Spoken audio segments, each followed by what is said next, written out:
Welcome to Swift Coaches Academy, a podcast dedicated to bringing health and wellness professionals the uncensored truth behind what it really takes to succeed in the health industry with me, your host, Zenia Wood. As an accredited exercise physiologist and business owner for almost a decade, I'm on a mission to transform the lives of ambitious health professionals like you who want more and are ready to take action to create incredible impact in your careers and unlock financial freedom in your business. So join me as I speak candidly with industry leaders about the struggles and successes from within the trenches through thought-provoking conversations. In this episode, we have Zenia's conversation with fellow exercise physiologist and business owner graduating in 2013 and only a year prior to Zenia herself, Svet Borojevic.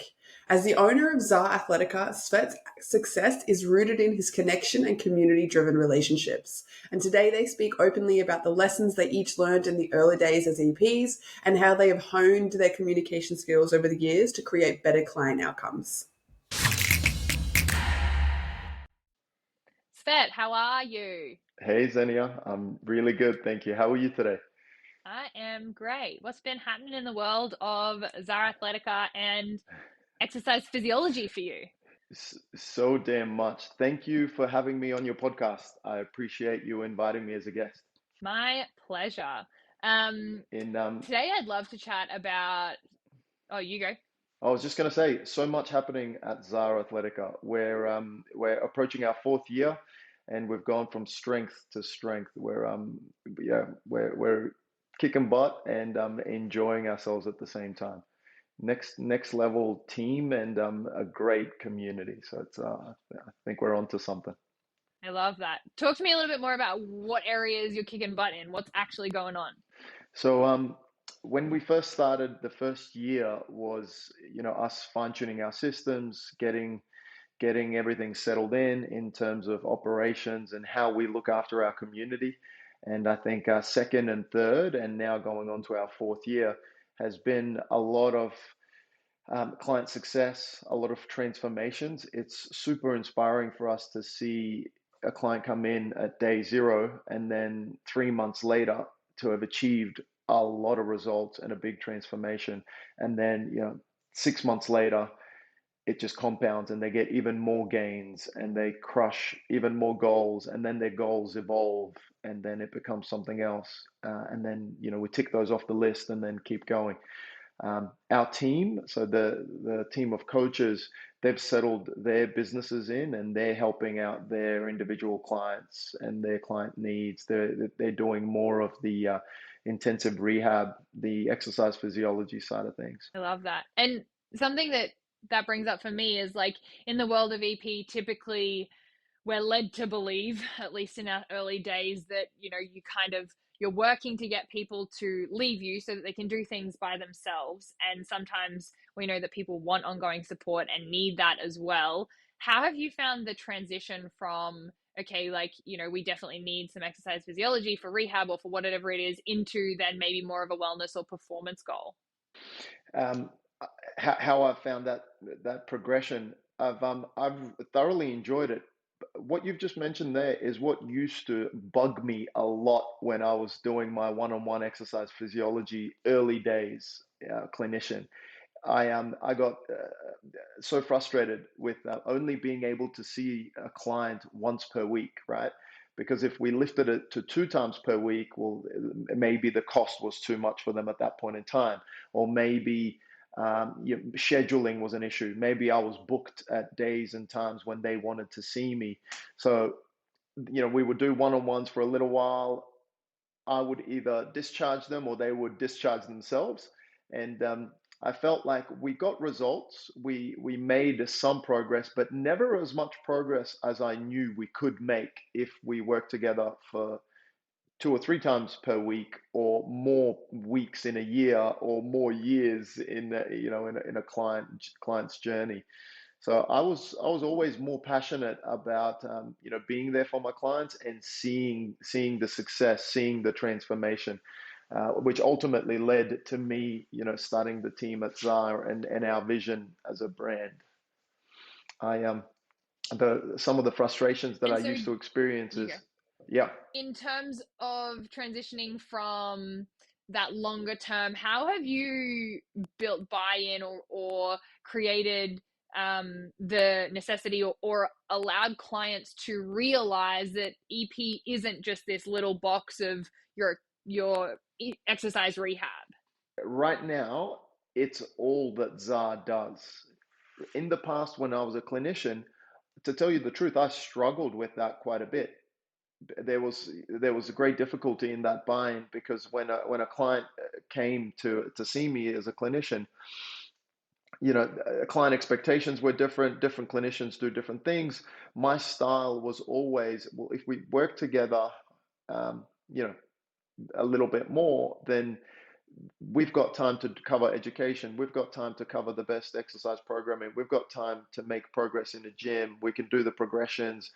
I could help that client more, and then they end up getting more results. But at Zar Athletica right now, the system that we've set up is there's just, our redefining training system. There's just one way of doing it. And it's either, we're taking care of all of their exercise physiology slash coaching. Really, to us, it means the same thing. I use that word interchangeably. We're either taking care of everything for you, or we're just not going to be a good fit for each other. And I will recommend that they go to a different gym or a different coach.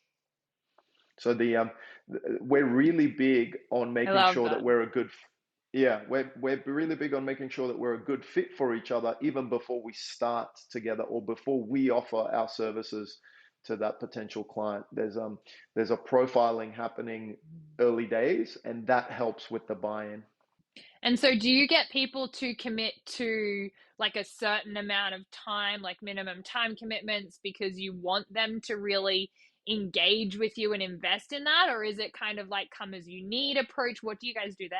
Yeah, so our current setup and what we're most passionate about is we don't do lock-ins. There's no nasty contracts. There's no hidden surprises. But we have an understanding that it'll be a minimum of 3 months of us working together.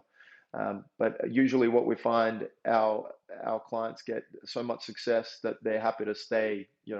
6, 12, etc. We've got clients that have been with us from day one, Zar, so coming on 4 years now. And we've also got other members of our community that have been clients of mine for the last 10 years, or some of our other coaches' clients for the last 10 years. And they're also, they've followed our journey, whatever we've done, wherever we've been, and then they've merged into Zar Athletica now. So probably somewhere between 4 to 10 years is our I guess, member base right now. I love that. That's awesome. And so I'd love to speak to sort of that that building that trust and that rapport, because the soft skills is something that I see that you do exceptionally well at. And I'm sure, I can't speak for your team, but I'm sure that they have learned some incredible things from you and are doing very similar things as well. What do you think are some critical things for maybe some newer health professionals who are looking to build stronger relationships and have clients understand that this is a process and a long-term journey, when maybe they're a little hesitant even to start in the first place? Okay, I love that question, and thank you for the compliment. I do think that my soft skills are dialed in, and I've developed them over my career, and it's something that I've been, I guess, blessed with having awareness around, even when I was a personal trainer before uni, or whilst I was at uni, and then as I was studying exercise physiology, I was building my personal training practice at the same time, right? And then I started my first ever exercise physiology brand, and then progressed from there. Um, so over the years, I've collected what works for me and what doesn't work for me. And I guess that would be my first tip for new grad EPs: is figure out your style, figure out what works, what doesn't work. One coach's approach to running an initial consult may or may not work for you, or maybe you can take some things that work for you and then disregard the other things. Once you figure out your own style as an exercise physiologist, then I would recommend going all in on that. Be yourself to the best of your ability. Don't worry about this whole fake it till you make it, or putting on a persona every time you step into a consult.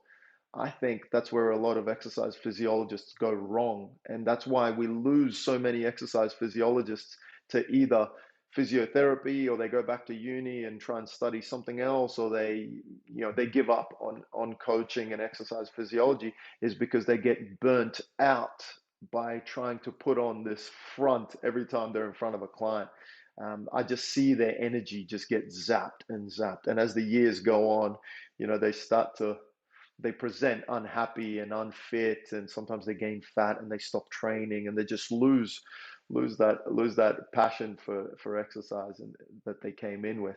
So figure out what works, what doesn't work. Once you figure it out, go all in. Be yourself. Your clients, the clients that you don't convert and the clients that you don't end up working with, well, you probably weren't a good fit for each other anyway. Don't worry. But the clients that you do get, the clients that you do work with, you're going to go on and achieve some amazing things with them. And it will be easy for you to do it, because you won't be wasting your energy. You won't be getting zapped. You won't be wasting your bandwidth. You won't feel ruined at the end of the day, at the end of the week. I find that me and my team, we actually get recharged as the sessions go on. 3, 4, 5, 6, 7, 8 sessions in, I feel like I've got more energy than what I did at the beginning of the day. It's wild what happens when you allow clinicians and you facilitate clinicians to be themselves and develop their own style. I love that. And you having a team of, I know you guys are contractors as opposed to employee, which, we have employees, and I think that there's nothing right or wrong with either of those options. It's just different strokes for different folks. And I love that, each coach in your facility brings their own unique vibe and flavor and probably interest, and they probably feel like they're, able to express themselves in their different areas. So that's really cool. I would love to dive into, in terms of the soft skills, if there are any specific things as to how you honed them in and how you learnt them to pass on to some new grads, maybe coming up through the ranks, being like, I'm great at the shoulder pathology, but like maybe communication is something I could work on. Like, is there somewhere that you would maybe suggest that they start? I think I've got a couple of ideas. Number one is you've got to invest time and energy into improving yourself daily, weekly, and you've got to do it alongside seeing clients, right? And you're a good example of this. I see you doing ongoing PD all the time, and you're either going to different conferences, or you're sharing different articles and different learning to things online, or you're sharing what you're learning or what your team's learning. I think being aware that, hey, it's okay, you're 1 or 2 years out of uni. It's okay for your communication to not be developed. Accept that, know that, okay, I've got the knowledge, but now it's the soft skills, that I'm going to work on, and then start working on them daily, start working on them as you build your practice. Um, Look, I think different podcasts would be a great starting tool. If you're trying to build communication skills, there's lots of people online offering free content to do that. Immerse yourself in the communication. Start with podcasts. And then I think in terms of day-to-day practice, what really worked for me is getting better at listening. Be a good listener, engage, be present, listen to what your client's saying. Don't just be on the trigger ready to respond. As soon as they say something, you say something else, and then next thing you know, you're getting sidetracked and going all over the shop. Be present, listen, and I think that's a really good start to get to know them. Once you get to know them, you're building trust, you're building rapport. And then from there, you're able to build and keep developing your skills. I think in terms of you being a better listener and working on your communication, I think that's heavily linked to doing things outside of work that you enjoy and help you recharge your batteries as well, because you're going to be more present, more dialed in, ready to listen, and ready to offer the best version of yourself. So I guess I love that. listen, recharge, and then Yeah, and if you don't know what helps you reach, sometimes new grads are struggling with the whole recharge thing because they haven't really invested time and energy into working on themselves much. They haven't had to. They've come from high school where everything's planned out for you. You go to uni, it's kind of planned out for you. You've got a schedule, you've got classes, things that you've got to do, and then you graduate, and then boom, you've got all this free time on you, and you're starting your journey, and there isn't really that lecture, there isn't that appointment or that lecture or the structure. You've got to figure it out on your own a little bit. So I think just having that good awareness, and then go, okay, for me to get good at this, for me to be on Zenia level as a clinician, I've got to work on myself, and I've got to develop my skills, and I've got to work on being the best version of myself, and I've got to do it for my clients. I've got to do it for myself, but I've got to do it for my clients, for me to be a better communicator, for me to be a better listener. As a clinician, I'm their light at the end of the tunnel. So I've got to work on myself to make sure that that I'm present, and that I can do my best. That's awesome. That's really cool. It reminds me of a book that I read actually called Crucial Conversations by Kerry Patterson. I don't know if you've heard it or not, but it's effectively I a have book it. where it's about having tough conversations as well, and about how we can, go through and have those hard conversations, bring them up early. And it might be something about talking just to a client about, like, hey, why didn't you get your home exercises done this week, and being able to help hold them to a high standard. Or it might be having a tough conversation with your boss, being like, hey, this isn't right for me, this isn't working, or I need some support in a different way. I find that as a tool, a really helpful way to navigate how to have crucial conversations. And I think the one thing that I really remember and took home from that was start with the intention. And I see you do this quite well in terms of when you're going to have a conversation, whether it be hard or not, but starting with the intention of, like, hey, we're going to have to talk about some things today. And my intention is to make sure that you feel supported and that I'm holding you to a high standard. What I don't want to happen is for this to turn into a back and forth, or us feeling like we're fighting against each other. I want us to feel like we're on the same team with your journey, and then sort of navigate the rest of the conversation from there, so that they don't think that you're like picking on them, or like trying to be like, well, you're a shit client or anything like that. So um, that's something that I've found super helpful. And I see you navigating those probably organically more than anything. But it's really cool. I am in the last 12 months, I've really gotten good at doing those uncomfortable, or having those uncomfortable conversations. And I'm so passionate about them that I try and seek them out so much earlier and so much sooner than what I have in the past. When I was a new grad EP, if a client or patient didn't do their exercises, I didn't have the confidence or the knowledge to kindly pull them up on it at all. I would just sweep it under the rug, or try and I was worried about making them feel bad. So I would just say, oh, that's okay. That's all right. Let's just try and get it done next week or something like that. And now when I reflect on that, that's not very helpful at all. I could have done better there if I had developed skills like that to go, hey, look, the intention is this. And another thing that I like, Zen, is I like to one of the first things that I mention is my future plan for them. So by I've read a couple of things on if I talk about what I see for us in the future, in this case, their results, or their rehab going well, or me and that client working together for a long time to get success. If I mention that first, and then I have the difficult conversation, their guard is down, their wall, everything, they calm down and they go, oh, this is good.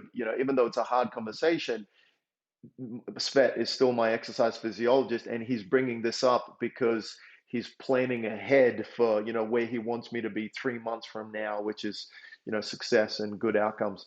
I think this tip was actually from the last exercise physiology conference that I went to, the one that was at the sunny coast. That's really cool. I love that. And starting with the end in mind, or not necessarily the end, but like a long-term plan for something, I think is a really great takeaway that people listening can utilize and go, hey, like, you know, I'm not here for the quick fixes. And so whether or not you decide to have commitments with your clients, or whether it's, you know, a verbal thing or whatever you choose to do, I think it's important to make sure that we are future planning and future pacing, because whether they stay with you or not long term, you want to make sure that they have a pathway and a vision for themselves. And sometimes our clients can't see that themselves because they're maybe in so much pain that they're like, all I want to be is out of pain. And so if you can paint that vision or that future vision Yeah. of themselves in what you believe or what they've told you their ideal scenario is, it can be really empowering and powerful for them to visualize and see that, and then see you as part of the process and part of the journey with them in achieving their goals as a, I guess, as a partnership or with a community around them. Yeah. Yeah, the partnership and the community around them makes a big difference. All of a sudden, we've gone from, the what I think is the ineffective approach of helping clients, which is, an exercise physiologist talking at them and telling them what to do. I don't think that's very effective at all. Versus, it's you and I in this together, and I'm chatting with you. We're discussing things. Where essentially we're experimenting with different exercises, different protocols, different approaches to your food, to your exercise, whatever it is that we're working on, and we're in this together. So I'm not, you go from that commando figure overpowering them, telling them what to do, to, we're in it together. One thing that I wanted to add with that, starting with the future first, what it does to the person that you're having the conversation with is it creates a really good, I think they call it a psychological safety net. The human brain, then human brain psychology, it's something to do with, that old like flight or fight type of flight or fright, the old principle where as soon as I mentioned the future, the psychology of the person that I'm having the conversation with, they go, oh, this is good. Like we're not ending this journey. We're not this, my coach isn't breaking up with me. This is not, we're not parting ways. This is okay, we're still in this, where so I can I can calm down and really be, I guess, be engaged with what the exercise physiologist is saying. That's sick. One thing I wanted to ask you, are there any consistent themes or conversations that tend to come up with you and your clients that you find become maybe critical moments or critical questions that you often ask to help to either bring them out of the shell, make them feel more confident, or to, you know, be become, I guess, feel more safe, or be able to, I don't know, just build better rapport with them? I really like that question. Do you want to know about it in terms of like the first meeting, like initial consult, or are you more keen on like, when we're on the gym floor and our journey has started? Why don't we go with both? Start me with the initial, and then we'll move into like once you've been seeing them for a period of time. Okay. In my opinion, the initial consult is where we either set ourselves up for success or lots of drama along the way. So I think with the initial consult, what I like to do is, before the client shows up, make sure that they're comfortable with, where they're going, if the parking's difficult, what the situation's like, what the building presents like, so they know they can find me easily and they know what time the appointment is, they know who they're seeing. If they're not seeing myself at Zar, they might be seeing another one of our coaches, and I want them to know exactly what's going on, so that their nervousness before an initial consult is offset as much as possible. When they arrive, I'm big on making them feel comfortable and welcome even before the consult starts. So if it's something as simple as offering them a tea or coffee, or if it's a hot summer day, making sure that we've got water on the table. I like to control the environment, so making sure that we're in a safe, controlled environment where it's not too noisy, there's not too many other distractions going on, so that I don't lose their focus or lose their attention as we're going through the initial. The next thing that I do is I manage expectations. So I introduce myself. I let them know what my role in our company is, what today is all about. I often like to joke and tell them, or not joke, but I tell them, look, today you won't be walking out hot and sweaty, and there won't be lots of exercise going on. And then, it's all about you and I getting to know each other. And then, I see this sigh of relief going. They go, oh, okay, good. Geez, I was a bit worried. I thought you might start making me do push-ups or sprints on a bike straight away. So I was a bit on edge. This is good. We're just chatting, and then I laugh, and then we go on. So I've over the years I've developed a series of discussion points that are my go-tos in initial consult that help me do the best job with my clients. I'm very comfortable with engaging and working my way through those. Towards the end of the consult, I like to invest a lot of time into goal setting, and I think the golden nugget that I can draw here for your audience is you've got to invest more time and energy into why the client is there in the first place. I don't think it's good enough to just look at the referral and have the doctor's writing there that says help this person manage diabetes or help this person recover from a heart attack or stroke. The clinical goals are good from the doctor. That's great. Include that, but get to know your client, get to know what other goals they have. And then the next step, part of that golden nugget, is figure out why it's important to them. If they have a goal but don't really know why, then your success with that client won't be as good as if it would be if you know what the goal is and why it's important to them. And I love, and I'll joke and I'll say I'd love to dig a bit deeper here. Tell me why that's really important for you. And then they stop and they think, and then 30 seconds later I'll get a really good why, and I get excited and they get excited and they go, whoa, I didn't even realize that's why I wanted to do this in the first place. That's great. And I can see their engagement and their enthusiasm, and in a lot of cases their inspiration just creep as we discuss these goals and as they tell me why it's important to them. The link between fixing their knee pain and gaining function and then going on holidays with their partner and being able to walk some steep stairs in Santorini. All of a sudden we're discussing that finished product, we're discussing that goal, like that. It becomes real rather than just a quick throwaway goal. So I never let them get away with just a quick, oh yeah, Svet, I just want to fix the pain, or oh yeah, I just want to lose some fat, or I just want to look good for the beach. I help them understand that our success will be so much greater if we invest the time and energy, get to know these goals and why they're important.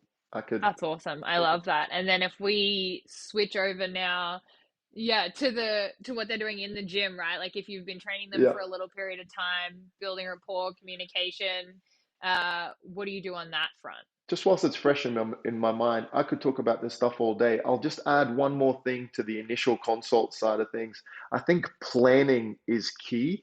So you can't finish that consult on goal setting and then just go, oh, great, we're done. I'll see you. I don't know when I'm seeing you or what the plan is. I think as the consult goes on, you've got to have a little bit of a game plan in your mind for what would be most effective for this patient, for this client. And it doesn't have to go that way every time, but I think towards the end of the consult, as an exercise physiologist, it's good to share what you think the optimal plan would look like, and then get their thoughts on it, and then let them know that, if there's other options that might work as well, let them know what the other options are, and then decide together, how many days per week you're going to be seeing each other, how long the session's going to be, what the timeline looks like for them. And then have a mutual agreement before, don't panic on like the taboo topic of planning how many sessions or how much it's going to cost, or whatever the worries are. And usually it's time, money, what's some other ones? Time and money are the big ones. How much is this going to cost me? How much time is it going to take up away from my life? Anyway, discuss all these things, give them your recommendations, get their input, and if you have to meet each other halfway, do it. Um, and then plan ahead in your calendar, in their calendar, and plan ahead if you can, and most of the time you can plan ahead for the next 8 weeks if you have to. Don't just book it, appointment by appointment, because it just makes your job so much harder and wastes time and energy and ruins client experience if you have to worry about it at the end of every session. Absolutely. So I'll go onto the gym floor one now. I guess you know on the gym floor, I'm big on making sure that my clients feel welcome as soon as they enter the gym floor with me, whether it's if they walk in early and I'm with somebody else, it might be something as simple as a good morning, how you doing, or it might just be a smile and a good morning. But I think acknowledging the client when they enter our training facility is a big deal. I've been to so many gyms where that goes unnoticed, and a client has a 10 out of 10 experience one day, and then they walk in the next time and the clinician might be having a big morning and they're back to back and they're a bit frazzled, and they kind of forget to greet or control that experience. They go from like a 10 out of 10 experience to a, you know, crap, that's my exercise physiologist. He didn't even notice I was here. He didn't even say good morning. And then in the past, I used to see this doubt creep into the client's mind of, did I do something wrong? Was I meant to do some homework? Why is that person, not as smiley or not as engaged this morning? So it's something as simple as good morning or how you going goes a long way on the gym floor. I think my preferred style with at the beginning of the session, I don't like going 0 to 100 straight away. I want to either manage the expectations of that session, talk about what we're going to be working on, um, have a little bit of a lead in where we can gather our thoughts. I should say the client can gather their thoughts, stop thinking about their to-do lists and emails and everything else they've got going on, and start to center on the exercise physiology session at hand. So an example of this in the groups classes that I teach at Zar right now is the first 3 to 5 minutes. We're all on the floor doing warm-up exercises. We're dialing our breathing in, our core activation. We're warming up for the exercises that are at hand.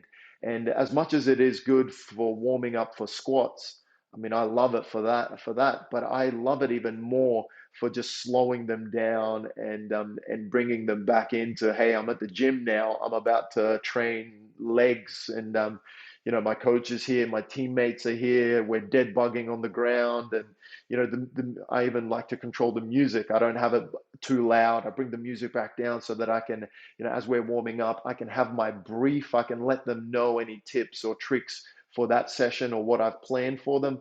And then as we embark on the session or when we kick off our first exercise, I like to control the volume dial and go up and go, okay, like we're on now, let's go, let's start working out.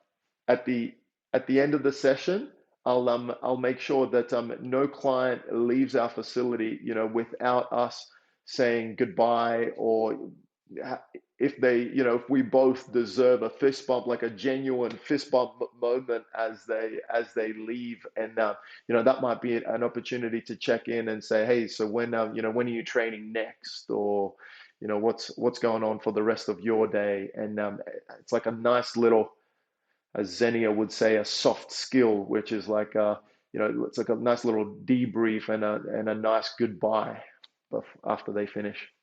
That's awesome. I think like just listening to you speak about that then makes me think about like, fuck, like I want to come train at Zar. Like it feels already like I've understood the community vibe and your ability to create a really good environment for people to feel welcome, to feel supported, to feel like everyone knows their name. And I think some of those things we forget in lieu of the fact that they might be dealing with knee pain or something like that. And I know that early days in my career, I was treating bodies, not humans. And it's something that I realized needed to change, because you see often personal trainers or other people with, less qualifications than you maybe. And I saw them doing really great things with their clients. And it's because they really didn't have the the degree to rely on in terms of their skill set. So they had to lean hard into the soft skills, into the communication, the rapport,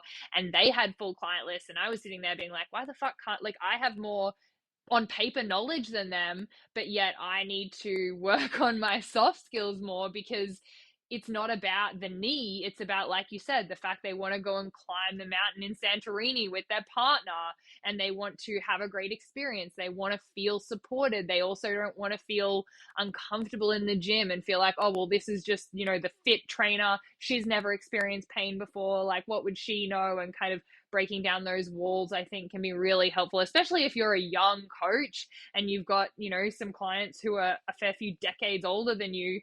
You want to make sure that you can find some mutual ground, build some rapport, maybe like have a laugh, find something that you can connect with, so that there is some mutual respect there, even though you may not be the same age or have the same interests and things like that. Is there anything with rapport building? Like, do you have little things that like you often use as like a little joke when you're sort of trying to get to know someone, or anything that generally you find helps them feel really comfortable, other than the stuff that you said about helping them find parking, getting them feel comfortable in the environment, bringing them tea? Like, is there anything that you use to build that rapport once you're in that relationship or that conversation? I think there's a couple of things that come to mind. Number one is active listening. I think like pretending like we're listening to a client and actually listening to a client is night and day. So the better that a clinician can get at active listening, the quicker the rapport builds, the quicker the wall comes down, and the quicker the client can be themselves, and then you get a better outcome, you get better conversion rates, you get more, you get more out of your journey together. So tricks that I like with active listening is computing the last little detail that they said in their sentence. I don't know if you've ever experimented with that, but you did a great job of active listening me just in your last example. I mentioned Santorini partner walking up some stairs or a mountain, and then you've come full circle, and a couple of 5-10 minutes later you're active listening me, and you're mentioning Santorini and the partner and the stairs and the mountain. And I think something as simple as that can increase our effectiveness, our client conversions, make sure that we're not that lonely clinician on the gym floor without clients. Pretty damn good. So active listening, drop what that client is saying at some part in the conversation, to make sure that they know that you're hearing them, you're understanding, and then you move on. There was another one that came to mind. Holy moly, it's just escaped me. We'll let you I'm sit sure with it'll it. come back to me. Yeah, give me a couple of minutes. Your question was, what's good to build rapport? Yeah. I mentioned something about like making jokes or making them laugh. Was it Oh, anything to do with that? yes. Yes, that's what it is. It's come back to me. So it was when I was a beginner exercise physiologist, I spent too much time putting on a bit of a shield and not sharing anything about about my life, and not really sharing stories or experiences that would make me more relatable and help that client in the moment. So my second tip, and the thing that I wanted to mention, is share some stories.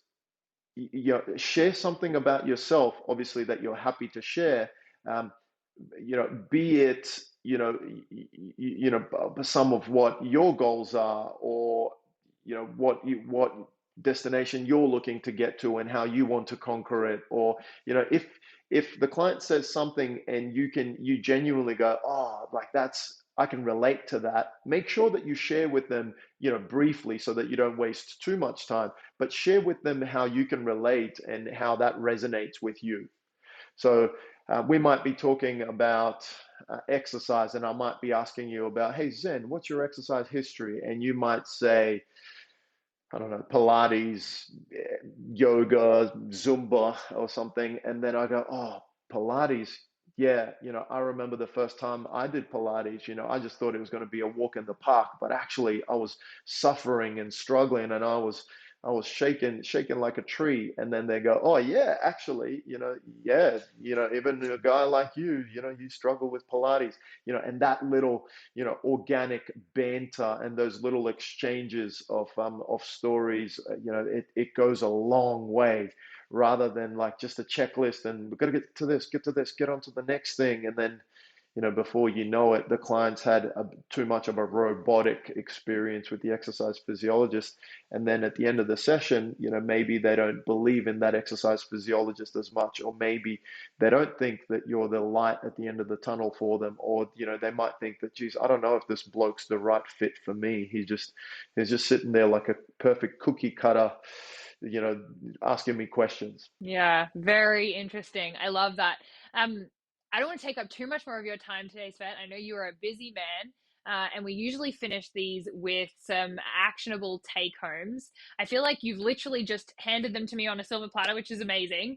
Active listening and sharing stories about you that integrate with the client seem like a great place that everyone can start and help to better their own soft skills, their communication, buy-in with clients. This has been super helpful even for me. I think, the level of detail of like starting someone with a cup of tea and just the stuff that you set up before you even meet them sounds like your clients love it, and I'm sure makes the world of difference in terms of comfortability, particularly when we're working with clients who are feeling a little bit nervous or reluctant about even going to somewhere where they know they're going to have to get sweaty and be uncomfortable in the first place. So I really love that. That's awesome. Thank you so much. Is there anything else you wanted to add before we jump off? I could share one more learning, that probably one of my favorite ones that I've shared with my team in the past that's helped a lot of clinicians. I think the sooner that we figure out what our client's preference is, or what our client's, for the lack of a better word, let's say personality is, the better our outcomes will be, the better our success will be. So two examples that I love to use is Nervous Nelly and Sharpshooter. So on one side, Nervous Nelly presents to your consult, and they're breathing fast, and the parking has stressed them out, and them just being in the gym environment stresses them out.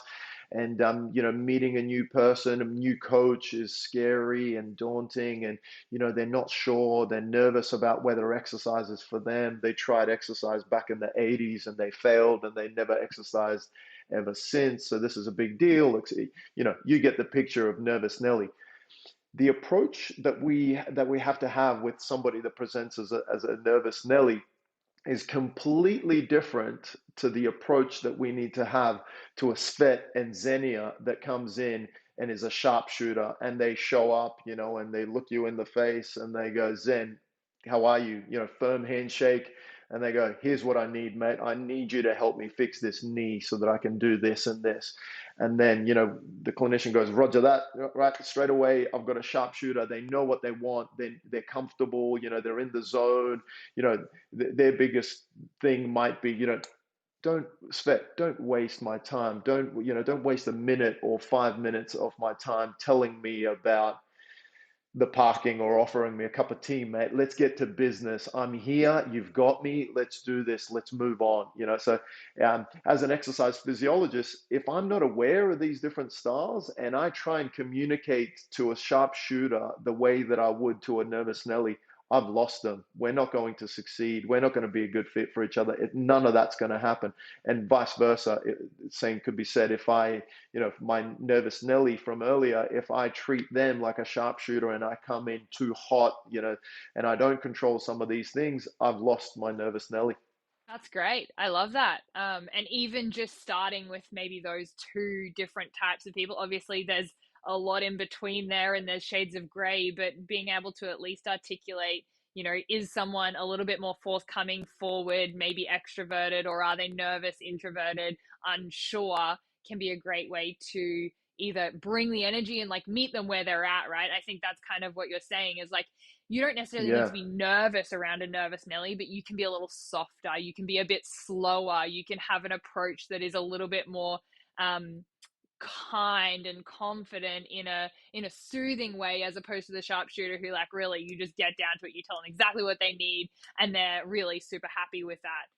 And so us being the chameleon as the coach, I think, is super important if we're going to help as many people as we can. I agree. I think that chameleon approach works really well. Mind you, if there's exercise physiologists out there that just want to work with sharpshooters, great, good awareness, go do that. There's plenty of exercise physiologists that want to help everybody. But having that awareness and that chameleon approach is excellent. Beautiful. Awesome. We're going to leave it there, Svet.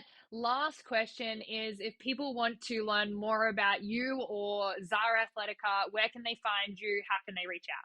Thank you for checking. We're Zar Athletica on Instagram, Facebook. My number's everywhere. Google business page if you want to learn more about our brand, our community. Leave some feedback on there. Our website, Zar Athletica, and we have a dormant YouTube channel that was crushing it for a while, but there's still some good educational things and some good content on there. Those are the best ways. Zar Athletica and our website.